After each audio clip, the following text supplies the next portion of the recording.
तो आपने सुना प्रधानमंत्री नरेंद्र मोदी को लंबा जो इंतजार था, 500 वर्षों का जो इंतजार था, वो आज खत्म हो चुका है। रामलला अपने गर्भगृह में विराजमान हो चुके हैं। हमारे साथ कुछ मेहमान जुड़े हुए हैं, आपका तारुफ करा देते हैं। गौरव मिश्रा जी हैं, भारतीय जनता पार्टी के प्रवक्ता हैं। महेंद्र प्रकाश जी कांग्रेस के प्रवक्ता हमारे साथ जुड़े हुए हैं। स्वाति तिवारी जी कवियत्री हैं, हमारे साथ जुड़ी हुई हैं। डॉक्टर सुनील कौशिक जी वरिष्ठ पत्रकार हैं। आप सभी मेहमानों का बहुत बहुत स्वागत है। गौरव मिश्रा जी, चर्चा की शुरुआत आपसे ही करते हैं। कलयुग में नए त्रेता युग की आज से हम कह सकते हैं कि शुरुआत हो चुकी है।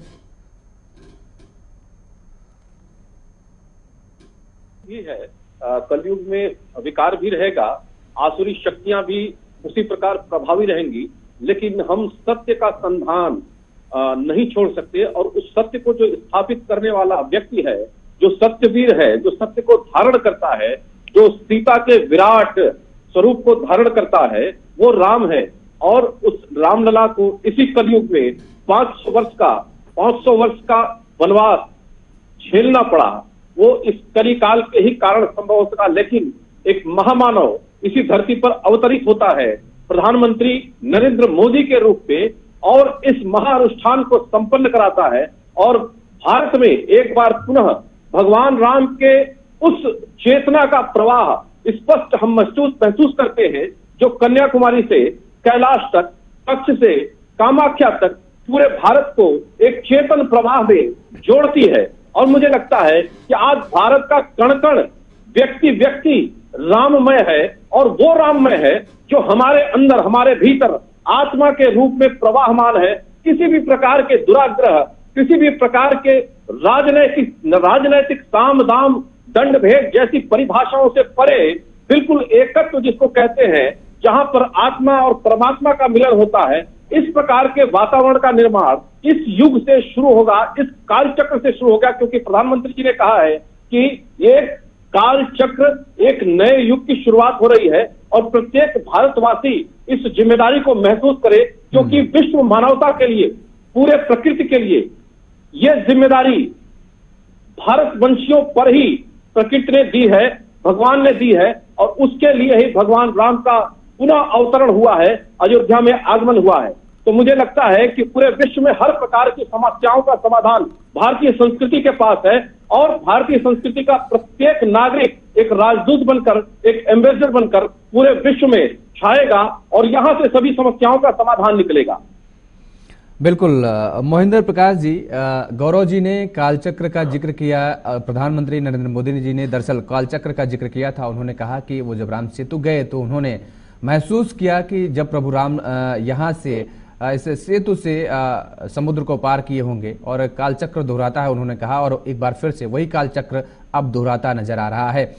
ये आप मानते हैं कि यदि प्रधानमंत्री नरेंद्र मोदी ना होते तो ये संभव ना हो पाता जो आज का दिन हम लोग देख रहे हैं?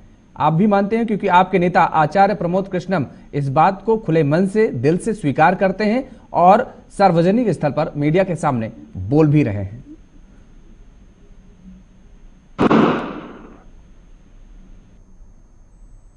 महेंद्र जी, आवाज आ रही है आपको? महेंद्र जी को आवाज नहीं मिल पा रही। भाई देखिए महेंद्र जी को क्या दिक्कत आ रही है। सुनील कौशिक जी का आपका रुख करेंगे। आ गई है, ठीक है, आप बोलिए। क्या आप ये मानते हैं कि प्रधानमंत्री नरेंद्र मोदी ना होते तो आज का दिन जो हम देख रहे हैं संभव ना हो पाता? आपके नेता आचार्य प्रमोद कृष्णम खुले दिल से स्वीकार कर रहे हैं, मीडिया के सामने वो यही बात बोल भी रहे हैं। आचार्य प्रमोद कृष्ण ने क्या कहा, मैं उसके ऊपर कमेंट नहीं करना चाहता। जहां तक ताल्लुक है मर्यादा पुरुषोत्तम राम की, तो भगवान राम ने मर्यादाएं दिखाई थी। उन मर्यादाओं में यह भी था कि अगर कोई आदमी ऑब्जेक्शन करता है, तो एक साधारण से व्यक्ति ने ऑब्जेक्शन किया तो उसका मतलब क्या कर दिया था।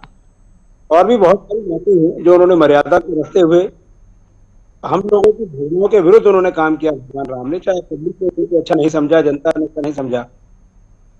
आज अगर आप देखें तो राहुल गांधी जी को वहां शंकर जी के मंदिर में जाने से रोका गया।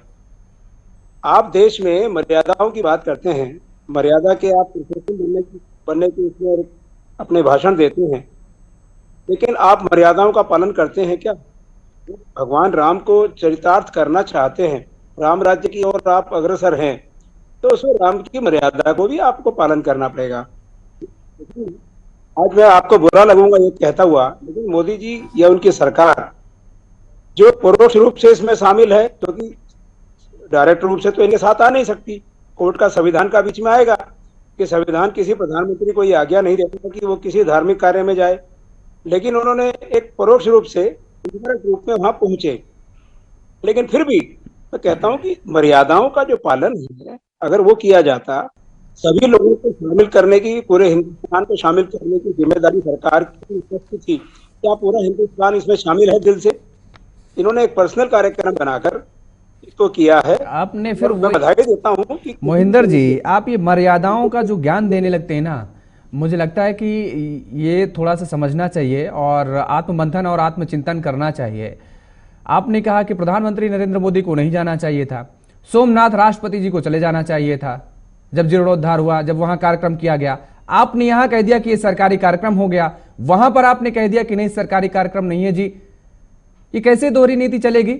और फिर इसमें कौन सी बुराई है अगर भारतीय जनता पार्टी खुले दिल से कह रही है कि ठीक है भाई, 500 वर्षों का जो संघर्ष रहा है, वो सनातनियों का, वो हिंदू हिंदू करोड़ों करोड़ लोगों का जो इंतजार था, वो आज खत्म हो रहा है। खुले मन से कम आज तो स्वागत कर दीजिए, आज तो राजनीति मत कीजिए। राजनीति के कोई विषय नहीं है। जब आपने बात पूछी है मर्यादा, मैंने बधाई तो पहले ही दी। हिंदू आस्था का प्रतीक है, इसके बनने में हर हिंदू खुश होगा। लेकिन अगर हर हिंदू खुश होगा तो हर हिंदू को खुशी में शामिल भी तो करना चाहिए ना। खाली कर देने से कि आपने एक इनविटेशन भेज दी शिवसेना के रूप में, शिव सैनिक के रूप में, तमाम व्यस्त थे, उनका कितना योगदान रहा है, लेकिन कैसे बुलाया गया उनको? आपकी मर्यादा है क्या ये? तो मर्यादाओं की बात करना चाहते हैं। भगवान राम के बनते तो हमें कोई ऑब्जेक्शन नहीं है। प्रधानमंत्री छोड़िए 10 बार जाएं, सरकारी कार्यक्रम को अगर करते हैं तो सरकारी यहाँ करें ना। फिर अमित शाह दिल्ली में क्यों बैठे हैं बताइए? अमित शाह दिल्ली में क्यों है?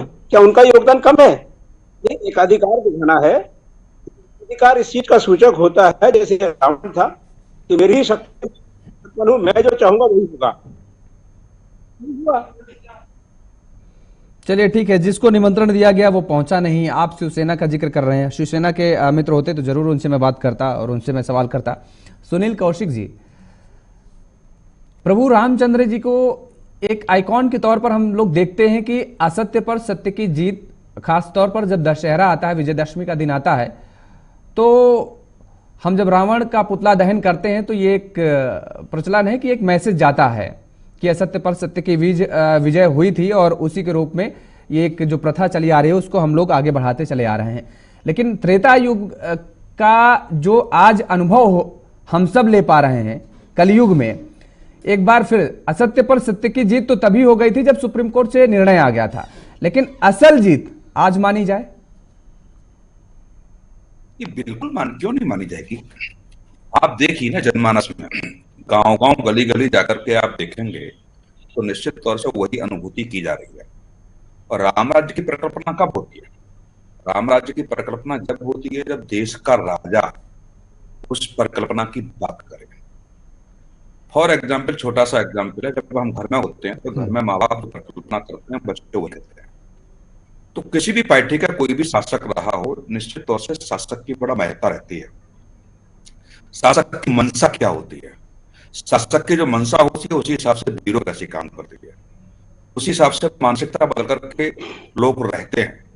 मैं छोटा सा और एग्जाम्पल दूंगा, जिले का कप्तान और डीएम ठीक से आ जाए तो जिला ठीक से चलने लगता है। तो वही जब देश का राजा ने जो परिकल्पना अपने देश की मुझे नहीं लगता उन्होंने कोई राजनीतिक बातें आज वहां से की हैं। हर व्यक्ति जो अपने परिवार की परिकल्पना की संरचना का ब्लूप्रिंट जब परिवार के सामने रखता है तो निश्चित तौर से खुशी होती है। देश के प्रधानमंत्री ने वही परिकल्पना रखी, वही बड़ी बातें कही, राष्ट्र के बारे में बातें कही, और निश्चित तौर से जब तक जन सहभागिता नहीं होती तब तक राजा भी कुछ नहीं कर सकता। जन सहभागिता होना जरूरी है। और मैं पिछले 4-5 दिन से योगेश जी घूम रहा हूं गांव गांव गली गली और देख रहा हूं, निश्चित तौर से ये मैं महसूस कर रहा हूं लोगों से जब वार्ता होती है कि ये पल बहुत ही महत्वपूर्ण है लोगों के लिए। जब मैं अपने गांव गांव गया और गांव में जब पदयात्रा की, जो 70 और 80 के क्रॉस कर चुके हैं, वो निश्चित तौर से रो रो के मुझे बताने लगे कि हमें नहीं पता था कि इस जीवन में हम प्रभु राम के मंदिर की स्थापना का सीधा प्रसारण देख पाएंगे, या हमारे जीवन में प्रभु श्री राम मंदिर की प्राण प्रतिष्ठा हो पाएगी। ये खुशी जो है ना, चाहे वो अयोध्या गए या न गए, लेकिन जिस तरीके से जुड़ाव जो है लोगों का, वो पार्टी के नेताओं को समझना पड़ेगा। इस परिकल्पना से आप दूर नहीं जा सकते। राजनीति हो सकती है, और दूसरी बात पूरे देश जानता है कि राजनीति किस राजनीतिक दल ने की और नहीं की, लेकिन आज का दिन जो था जहां सारे लोगों को सम्मानित तरीके से बुलाया गया था, वो प्रधानमंत्री मोदी ने नहीं बुलाया, उस मंदिर के ट्रस्ट के लोगों ने उनको बुलाया, ट्रस्ट ने बुलाया। और प्रधानमंत्री मोदी भारतीय जनता पार्टी के नेता नहीं है इस समय, वो पूरे देश के प्रधानमंत्री हैं, वो पूरे देश के राजा हैं इस समय। मानिए, जब राजा का स्वरूप जब ऐसा होने लगे, मुझे कोई बता दे ऐसा कि ऐसा स्वरूप आज तक आजाद प्रधानमंत्री का किसी का देखा गया हो। मैंने तो नहीं देखा, न मैंने कभी पढ़ा है ऐसे स्वरूप को। जहां निश्चित तौर से जब ऐसी बातें कही जा रही है और राजनीतिक दल में फिर वही राजनीति करने पर उतार हुआ है। आप देखिए कि जिन लोगों को बुलाया गया वो पहुंच नहीं रहे हैं, जिन लोगों को नहीं बुलाया गया कह रहे हैं उनको क्यों नहीं बुलाया गया। मतलब ये कौन सी चर्चा होती है। और उसमें उद्धव ठाकरे का क्या योगदान था? अरे बाबा साहब बाला ठाकरे ने जो योगदान दिया, निश्चित तौर से तो वो होते तो उनको न्योता दिया जाता, लेकिन फिर भी मैं कह रहा हूं कि जिन लोगों को बुलाया गया उन लोगों को वहां पहुंचना चाहिए था। और वो एक एग्जाम्पल जैसा मंदिर का पूर्ण निर्माण नहीं हुआ है, तो यही कहते थे मीडिया के माध्यम से कि मंदिर का पूर्ण निर्माण हो जाएगा तभी हम जाएंगे। अभी लोकसभा चुनाव से पहले वो नेता चले गए, फिर क्या जवाब देंगे वो? अभी आज नहीं गए हैं, और आज के बाद लोकसभा चुनाव से पहले नेता गए, चाहे नहीं, अखिलेश आज के यादव पहले जी भी हों, चाहे सोनिया इनके गांधी। नेता हो आए हैं, इनका एक डेलीगेशन हो आया वहां पर। नहीं, देखो डेलीगेशन गया है वो एक अलग बात है। हाँ। लेकिन जो प्रेस कॉन्फ्रेंस के माध्यम से जो बातें कही गई, खड़गे साहब ने स्वीकार कर दिया, और जो सोनिया गांधी जी ने स्वीकार कर दिया, विपक्ष के नेता ने स्वीकार कर दिया, और महाराष्ट्र में उन्होंने कह ही दिया। तो ऐसी स्थिति में जब आप कहें कि नहीं हम अभी नहीं जाएंगे फिर जाएंगे, हमारा श्रद्धा का प्रतीक है, मैं इस बात को मानने के लिए तैयार नहीं हूं, क्योंकि वो न भारतीय जनता पार्टी का कार्यक्रम था, न आरएसएस का कार्यक्रम था। जिस माध्यम से सम्मान के साथ मेरे घर में कुछ हो, मैं किसको बुलाऊंगा ना बुलाऊंगा, मेरा अधिकार है। बिल्कुल। और आज जब राजनीतिक दल आरोप लगाने लगे सब ट्रस्ट पूरा आरएसएस का और भाजपा का है, तो मुझे लगता है कि जैसे ही केंद्र सरकार ने ट्रस्ट का गठन किया था, तत्काल उस पर उंगलियां क्यों नहीं उठी? तत्काल आप सुप्रीम कोर्ट क्यों नहीं गए? तत्काल आपने क्यों नहीं कहा ये सब आरएसएस के बीजेपी के लोग हैं? और आप देखिए, जब मंदिर की घोषणा हो रही थी कि ये होगा 22 जनवरी को, तभी कांग्रेस के, समाजवादी पार्टी के, बहुजन समाज पार्टी के, शिवसेना के नेताओं को कहा गया डिबेट में कि न्योता नहीं दिया जा रहा है, न्योता देंगे तो जाएंगे, सबको न्योता देना चाहिए। जब ऐसी चर्चा आप करने लगे हैं, न्योता दे दिया कब हम नहीं जाएंगे, निश्चित तौर से मुझे लगता है कि देश के मूड को समझना पड़ेगा। ये श्रद्धा का विषय है, और इस श्रद्धा में आपको सबको डूबना पड़ेगा। बिल्कुल। जहां आप विरोध कर देंगे ना, आप देखिए हर व्यक्ति सबको सहने के लिए तैयार है, वह धर्म के बारे में, बुजुर्गों के बारे में सहन नहीं करता हो। जब ऐसी बातें राजनीतिक दल करेंगे तो निश्चित तौर से मुझे लगता है कि फिर राजनीति तो भारतीय जनता पार्टी भी करेगी, और राजनीतिक और भी लोग करेंगे, और जनता को जब इसमें समेटने का प्रयास करेंगे तो जनता भी फिर अछूती नहीं रहेगी। इसलिए जो भी आज प्रधानमंत्री ने कहा, हम वैसे ही लाइव में कई चैनलों पर रहे, एक एक बात हमने सुनी, बिल्कुल कटु सत्य उन्होंने बात कही, और ऐसा कोई शब्द प्रधानमंत्री ने नहीं उपयोग किया जहां लगता हो कि किसी को दुख देने वाली बातें हो, किसी को टारगेट करके दिया गया हो। तो ऐसी समझ में मुझे लगता है कि विपक्ष के नेताओं को आज ट्विटर के माध्यम से ही, सोशल मीडिया के माध्यम से स्वागत होना चाहिए था। कम से कम अपने कार्यकर्ताओं का, तमाम कांग्रेस के, समाजवादी पार्टी के कार्यकर्ताओं से मैं मिला, सब लोगों के यहाँ आप देखिए दीपक जल रहा है। हाँ। सब लोग श्रद्धा के साथ उसको मना रहे हैं। मोहिंदर प्रकाश सार्वजनिक रूप से न जाएं। इनके यहाँ भी घर में, मैं दावे के साथ कह रहा हूँ कि घर में दीपोत्सव मनाया जा रहा होगा। ये जिस सोसाइटी में रहते होंगे वहां भी ये खुद देख रहे होंगे कि क्या माहौल होगा वहां का। हाँ मोहिंदर जी 10 सेकंड में, उसके बाद स्वाति तिवारी जी के पास आते हैं। देखिए, जो मेरे पत्रकार अच्छी अच्छी बातें हुई, लेकिन खासतौर पर कांग्रेस के बारे में जो ये बातें कहती हैं, किसी कांग्रेसी ने मना नहीं किया। खड़गे साहब ने जो चिट्ठी लिखी उसमें समान कहा कि ये हमें राजनीति से प्रेरित लग रहा है दिन। भगवान राम के टेम्पल के खिलाफ कोई नहीं है। आज ही दिन के जाने के लिए जिद पे क्यों अड़े हैं आप, और क्यों इनको राक्षस बनाने पर तुले हैं, क्यों इनको विलेन बनाने पे तुले हैं कि आज नहीं आए? अरे विलेन नहीं बनाया जा रहा मोहिंदर जी, बात को समझिए, मेरी बात को मेरी समझिए। आपके यहाँ मुंडन हो, आपकी बेटी की शादी हो, भव्य कार्यक्रम आप आयोजित कर रहे हैं और आप किसी को निमंत्रित करें कि साहब आ जाइएगा और आना है, आप अपने रिलेटिव को बुलाइए कि साहब इस डेट को 22 तारीख को रखा गया है, मेरी बेटी की शादी है, और आपके रिलेटिव ये कह दें कि नहीं 22 को नहीं, हम 24-26 को आएंगे, फिर बाद में जब समय मिलेगा तब आएंगे। आप सोचिए कि आपको कैसा फील होगा।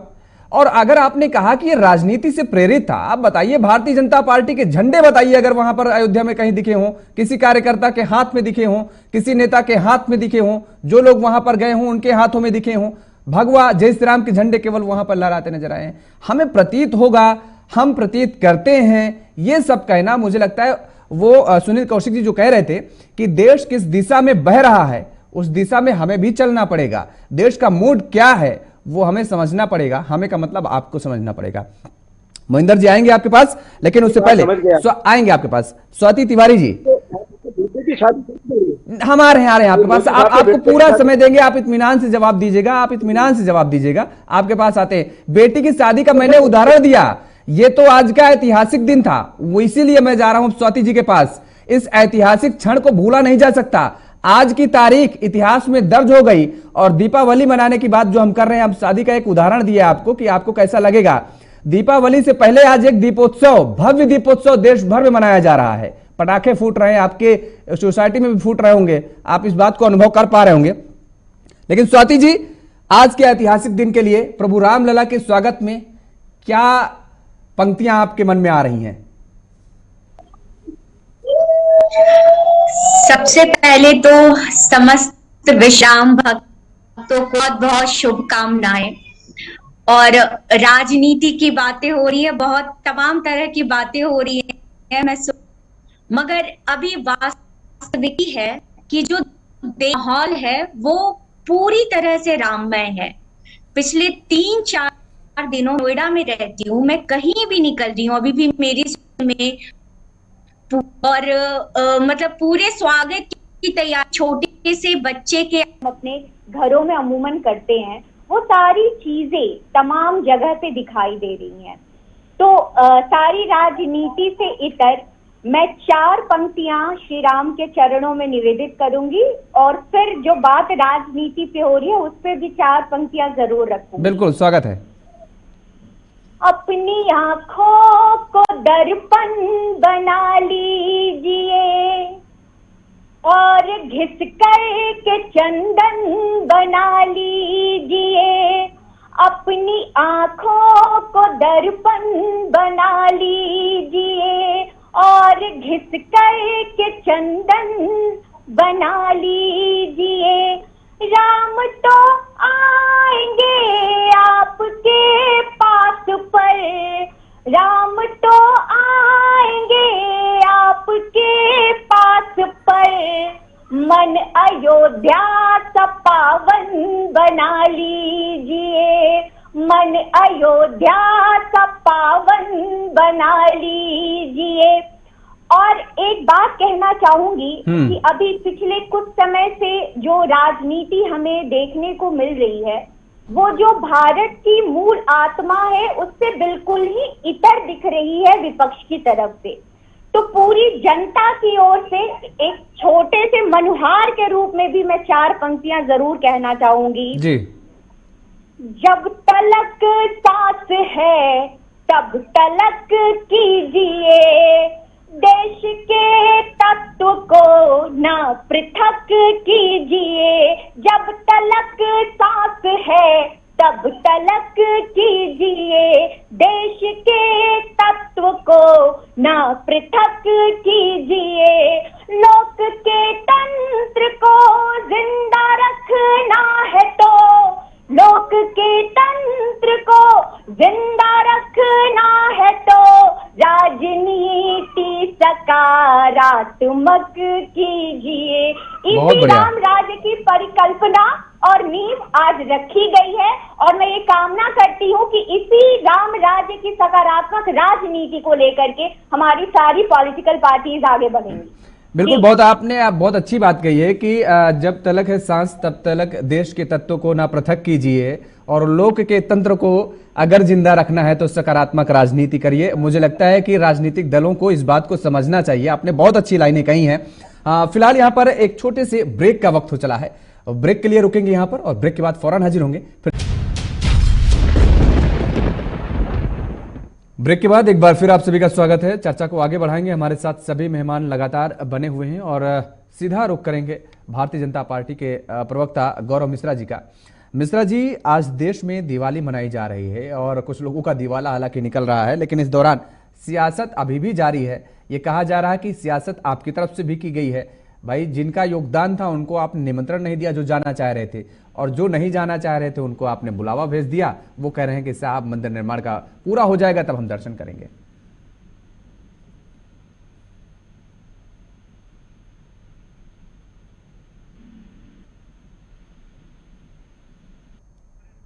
गौरव जी, आपने म्यूट कर रखा है, शायद आपकी आवाज नहीं आ रही। अनम्यूट करिए अपने आप को आप। जी हाँ, आप बोलिए आप। योगेश जी, देखिए, ये तो धर्म का कार्य है और देश धर्म के मार्ग पर आरूढ़ है और उस पर आगे बढ़ रहा है प्रधानमंत्री मोदी जी के नेतृत्व में। और धर्म को सदैव सत्य से ही धारण किया जा सकता है। वो पार्टियां जो आज भी असत्य को पकड़ी हुई है, असत्य के मार्ग पर चलना चाहती हैं और जनता को गुमराह करके अपनी राजनीतिक रोटी सेकना चाहती हैं, उनके लिए यह सीधा पैगाम है, स्पष्ट और साफ पैगाम है कि देश की जनता अब बहुत समझदार है, उन्हें गुमराह नहीं किया जा सकता। पूरब में कोई बात और पश्चिम में कोई बात, उत्तर में कोई बात और दक्षिण में कोई बात करके आप उन्हें अब गुमराह नहीं कर सकते। आपको आपके जद में रखना भारत की जनता को आ गया है और अंक गणित और प्रतिशत का जो खेल विपक्षी दल खेल रहे हैं और कहीं न कहीं अभी भी उपद्रव फैलाने की, हिंसा फैलाने की, अराजकता फैलाने की, फूट डालने की, बांटने की, हिंदुओं को 80% को बांटो, 20% को एक करो, इस तरह की जो कुत्सित रणनीति पर विपक्षी दल काम कर रहे हैं, उनके लिए बहुत साफ संदेश है आज का दिन। क्योंकि आज के दिन भगवान राम का पुनः अवतरण हुआ है और इस अवतरण पर मैं अपने क्षेत्र में, जैसे अवध के क्षेत्र में तो सोहर गाया जाता है और बहुत से क्षेत्रों में आज पूरी की पूरी जनता बिल्कुल राममय है। मैं तो महसूस कर सकता हूं, चाहे गांव हो, शहर हो, अपार्टमेंट्स हो, सोसाइटीज हो, कोई ऐसा व्यक्ति नहीं है जो राममय न हो गया हो। तो मुझे लगता है कि ऐसे वक्त पर भी, ऐसे समय पर भी जो उसमें नुक्ता खोज रहा हो, जो कमियां खोज रहा हो, ये उसके दिमाग की कमी है, उसके दिमाग की विकृति है, इससे अधिक कुछ नहीं। क्योंकि यहां से कालचक्र बदल चुका है। और यही नहीं, सिर्फ भारत की ही मैं बात नहीं कर रहा, आज आप देख लीजिए साउथ ईस्ट एशिया, दक्षिण एशिया के देश और विश्व के पश्चिमी देश, यहां तक कि चीन में भी, चीन जैसे कम्युनिस्ट देश में भी 30 लाख ऐसे लोग हैं जो आज उत्सव मना रहे हैं। बिल्कुल, दुनिया भर में राम नाम की गूंज सुनाई दे रही है और दिखाई भी दे रही है तस्वीरों के जरिए। सब पूरा देश दुनिया देख रहा है। लेकिन यहाँ पर एक सवाल कांग्रेस की तरफ से भी किया जा रहा है कि आप तो उन्हें मंदिरों में भी जाने से अब रोकने लगे। कांग्रेस के नेता राहुल गांधी को आज शंकर भगवान के मंदिर में पहुंचने के लिए, शिव मंदिर में पहुंचने के लिए रोक दिया गया, उन्हें मंदिर नहीं जाने दिया गया। देखिए, मंदिर का अपना एक डिकोरम होता है, अपना एक अनुशासन होता है और उस भाव से मंदिर खाया जाता है। ये तो मंदिर जनेऊ पर कोट पहन करके जाने वाले लोग हैं, ये तो वो हैं जो कहते हैं मंदिर में लड़कियों को छेड़ने लोग जाया करते हैं, ये तो वो हैं जो न्यायालय में खड़े होकर के कहते थे कि राम का कोई अस्तित्व नहीं है, वो काल्पनिक है, ये वो लोग हैं जिन्होंने राम सेतु को तोड़वाने का षड्यंत्र रचा। तो ये इनको कौन रोका? ये सब कपोल कल्पित देश की जनता को भ्रम फैलाने के लिए और विक्टिम कार्ड खेलकर सहानुभूति अर्जित करने के लिए ये कांग्रेस के झूठे हथकंडे हैं जो 70 वर्ष से कांग्रेस करती चली आई। लेकिन अब इनका कोई भी झूठा हथकंडा देश की जनता मानने के लिए तैयार नहीं है। और जिस तरीके से आज ये घूम रहे हैं, देखिए, पहली यात्रा इन्होंने की, न्याय यात्रा की, तो भारत जोड़ो यात्रा की, जो जिसने भारत को तोड़ा वो भारत जोड़ो यात्रा निकाला हुआ था और जनता ने जवाब दे दिया। मध्य प्रदेश राजस्थान, छत्तीसगढ़ की जनता ने बहुत सीधा जवाब दे दिया कि देखो तुमको कहाँ रहना चाहिए। फिर मणिपुर चले गए। तो मणिपुर क्यों गए? मणिपुर इसलिए गए कि 550 इंसर्जेंट ग्रुप कहाँ कहाँ है, जरा उनको खोजो, जरा उनको एक्टिवेट करो, उन स्लीपर सेल्स को बाहर लाओ और भारत को फिर तोड़ने के लिए एकजुट करो उनको। इस कुत्सित भावना से राहुल गांधी जी, कांग्रेस पार्टी देश में यात्रा कर रही है और इनकी सच्चाई जनता जान रही है, इसलिए विरोध झेलना पड़ रहा है। और ये जानबूझ के ऐसा काम करना चाहते हैं जिससे लॉ एंड ऑर्डर की स्थिति खराब हो और इनके ऊपर कोई कार्रवाई हो तो ये फिर रोए और छाती फाड़े कि देखिए हमारे साथ ऐसा कर दिया भाजपा की सरकारों ने। और इनकी सबसे ज्यादा चीज नॉर्थ ईस्ट में है क्योंकि वहां पे हेमंता जी है। हेमंता जी ने इनके फंड को कुचल दिया नॉर्थ ईस्ट से। जिस नॉर्थ ईस्ट की जनता को उपेक्षित करके रखा था इन लोगों ने, जहां पर AK-47 की खेती कराते थे, वो नॉर्थ ईस्ट अब विकास के राह पर आगे बढ़ रहा है। पूरा नॉर्थ साउथ बहरी प्रदेश जो है आज देश की मुख्य धारा में जुड़े हुए हैं। तो मुझे लगता है कांग्रेस के लिए इससे ज्यादा पीड़ा का दिन और कुछ हो नहीं सकता। जो जवाहरलाल नेहरू जी सोमनाथ जी के प्राण प्रतिष्ठा में जाने से मना कर दिया था, जिन्होंने कहा ये हिंदू उद्भव से हम बहुत चिंतित है और इस प्रकार के प्रयास जो है हिंदुत्व को बढ़ाने वाले, ये बहुत खतरनाक है। आज उनके लिए काला दिन होगा, सीधी सी बात है।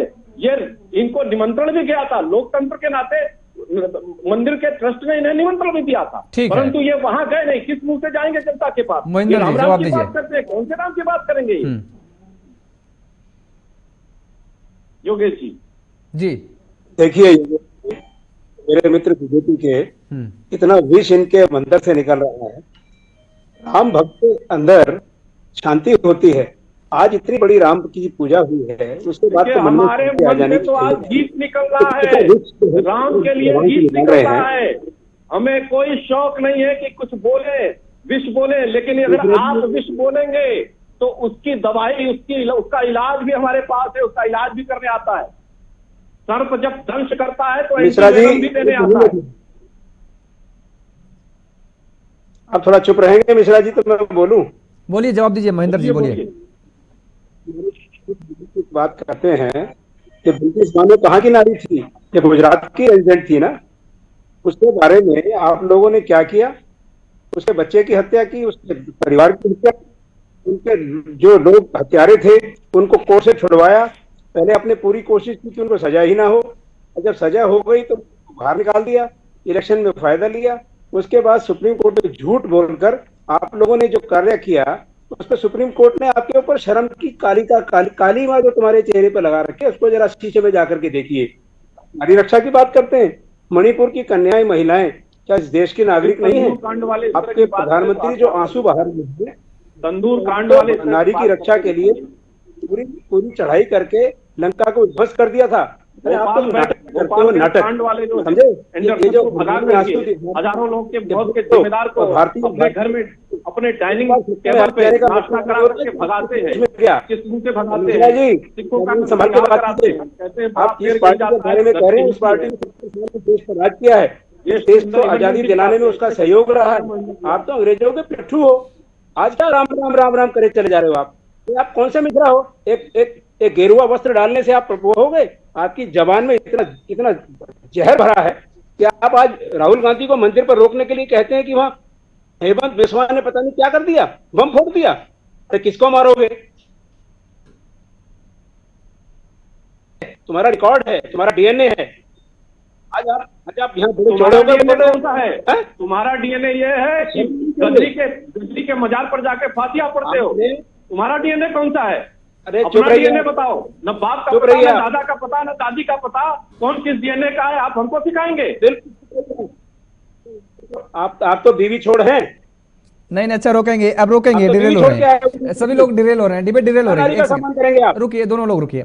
महेंद्र जी आप भी रुकिए, गौरव जी आप भी रुकिए। नहीं रोकेंगे, अब रोकेंगे क्योंकि अब अलग दिशा में जा रहे हैं, आप दोनों लोग अलग दिशा में जा रहे हैं, तो इसलिए दिशा भ्रमित ना हो, इसलिए थोड़ा सा मुझे ब्रेक लेना पड़ेगा आप दोनों लोगों के पास। उससे पहले हम सुनील जी के पास जाएंगे। डॉक्टर सुनील कौशिक जी, दोनों राजनीतिक दलों का हम जिक्र कर रहे हैं, उससे बेहतर है मुझे लगता है स्वाति जी ने जो लाइनें, जो पंक्तियां सुनाई, जो पंक्तियां रखी सामने, उन पंक्तियों पर ये राजनीतिक दल अमल करते नजर आएंगे क्या? इनके लिए भी कुछ अलग से विशेष कोई कार्य योजना लानी पड़ेगी? कैसे ये समझेंगे? कि सकारात्मक राजनीति की जाए, देश के तत्वों को जब तक सांस है उसको समझने की कोशिश की जाए, देश से पृथक ना किया जाए? स्वाति जी ने बड़ा कम शब्दों में बहुत बड़ी बात कह दी। हाँ। कि दर्पण में देखने की बात उन्होंने कही, और निश्चित तौर से जो लोग, जो राजनीतिक दल और कोई भी लोग हों, जब स्वयं की समीक्षा नहीं कर पाते हैं तो फिर जनता उनकी समीक्षा करती है, और वो चुनावों के माध्यम से करती है। जनमानस की भावनाओं को समझना पड़ेगा, कोई भी राजनीतिक दल हो। 2004 में अटल बिहारी वाजपेयी जैसा बड़ा चेहरा इस देश ने हराया है, तो ये नहीं कह सकते कि साहब जो हम सब कर रहे हैं वो सब सही है। ये कांग्रेस को, विपक्ष में बैठे हुए राजनीतिक दलों को समझना पड़ेगा देश की जनभावनाओं को। और मैं कहूं कि मोदी जी ने उस जनभावनाओं की नस को बहुत अच्छे से पकड़ा है। आप देखिए किस तरीके से प्रणाम किया, किस तरीके से साधु संतों से आशीर्वाद लिया। यही जनमानस देखना चाहता है इस देश का। और जो परिकल्पना आप देखेंगे ना, जिस पार्टी ने 4-4 राज्यों की सरकार खोई है, जिन पार्टी के नेता जेल गए हैं, जिन पार्टी के नेताओं के खिलाफ मुकदमे चले हैं, राजनीतिक दल कौन सा पीछे रहा राजनीति करने के लिए? पीवी नरसिंह राव की कैबिनेट की मीटिंगें आप उस समय देखिए, कैसे राजनीतिक लाभ लेने के लिए मीटिंग होती थी। किस तरीके से गोविंद जी के ऊपर मुख्यमंत्री के, उत्तर प्रदेश के मुख्यमंत्री से दबाव डाला गया, किस तरीके से अयोध्या के डिस्ट्रिक्ट मजिस्ट्रेट उस समय थे, क्या कहा गया। ये सब अब चर्चा होने की बातें नहीं है, बिल्कुल। लेकिन जब राजनीतिक दल बात करेंगे तो निश्चित तौर से मुझे लगता है कि दूसरी तरफ से भी जवाब दिए जाएंगे। आप देखिए कि अयोध्या में भी प्रमाण देना पड़ा हो, जहां शास्त्रों में व्याख्यान, जहां घर घर में पूजे जाते हों, जिन विपक्ष में बैठे हुए राजनीतिक दल खुल के मंचों से उसके पक्ष में खड़े ना हों, चाहे घर, शादी, संस्कार, व्यवहार, जहां मरने के बावजूद भी सभी सनातन धर्म से होती रही हो। मुझे नहीं लगता कि उनके घर में रामनवमी मनाती हो, बाकायदा नवकन्याओं का आदर सत्कार होता हो। ऐसी स्थिति में अयोध्या में भी ये देना पड़ा प्रमाण। 500 वर्ष तक के ये अयोध्या श्री राम जी की है, ये स्थान जहां श्री राम जी का जन्म हुआ। तो मुझे लगता है चुल्लू भर पानी में डूब मरने जैसी बात है। यदि राजनीतिक दल चाहते तो इतना बड़ा आंदोलन और इतने दिनों तक हमको रहना नहीं पड़ता। बिल्कुल, ये आपने बड़ी बात कही। कुछ दूसरे शहर की बात करते, किसी दूसरे जिले की बात करते तो चलता। हाँ। योगेश जी, लेकिन वो एक ऐसा स्थान जहां प्रमाण घर घर में पुस्तक, संघर्ष की जरूरत नहीं, घर घर में पुस्तक, इतना लंबा इंतजार की जरूरत नहीं थी। आप बिल्कुल ठीक बात कह रहे हैं, और इतना पेशेंस भी, इतना धैर्य भी जिन लोगों ने लगा रखा, वो भी एक बड़ी बात है, देखने वाली बात है। चलते चलते स्वाति जी, आपसे एक कमेंट लेना चाहेंगे। आप क्या संदेश देना चाहेंगे देशवासियों को? जब साक्षात श्री राम आ गए हैं तो संदेश तो सिर्फ सकारात्मक ही होगा। गीत की बस 2-4 पंक्तियां मैं गुनगुनाना चाहूंगी, जिसकी बात आज प्रधानमंत्री जी ने भी मन से करी थी, और बाकी जो है वो पूरी जनता जो है वो इसका जो रस है वो समझ जाएंगे, इसका मर्म जो है वो आप समझ जाएंगे। जीवन को सुगम बनाने के लिए, कंटकों को मार्ग से हटाने के लिए, मात्र एक सत्य का ही ज्ञान लीजिए, मात्र एक सत्य का ही ज्ञान लीजिए, थोड़ा थोड़ा राम जी को जान लीजिए, थोड़ा थोड़ा राम जी को जान लीजिए। सेतु हेतु सागर की वंदना में राम थे, साध सकते थे पर साधना में राम थे।